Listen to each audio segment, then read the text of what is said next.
ఆమెకు ముగ్గురు అన్నదమ్ములు, మెంటల్ నా కొడుకులు. నేను ఇంటి వరకు మా అమ్మ ఏడుస్తాంది. ఏమైందమ్మా అంటే చెప్పకుండా పోయిందిరా అన్నది. సరే ఓకే డోంట్ వరీ, ఏమైనా డబ్బులు ఉన్నాయా లేవు అన్నది. బయటికి పోయినా ఒక 500 జేబులో పెట్టుకున్నా. 1/4 కిలో కారపొడి తీసుకున్నా మేడం, 2 జేబులలో పోసిన. ఒక బ్లేడ్ కొన్నా, 2 ముక్కలు చేసిన, 2 దవడలలో నూకినా. అప్పుడు నేను బీర్లు తాగేది. 2 బీర్లలో ఒకటి తాగినా, ఒకటి బొడ్లే పెట్టుకున్నా. అప్పుడు రిక్షాని పిలిచిన, ఇంటి ముంగడి పోయినా, వాళ్ళ ఇంటి ముంగటి. గేటు బటన్ వచ్చిన బాబాయ్, గేట్ ఓపెన్ చేసింది ఎవరు? నా భార్య చెల్లెమ్మ, నా మరదలు. బాయ్ బేబీ అన్న, దడుచుకొని కింద దడిచిపోయింది.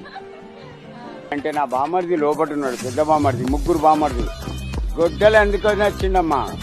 నా మరదలు అప్పుడు మడత కుర్చీలు రేపు, నా మరదలు తీసుకొచ్చి కుర్చేసింది.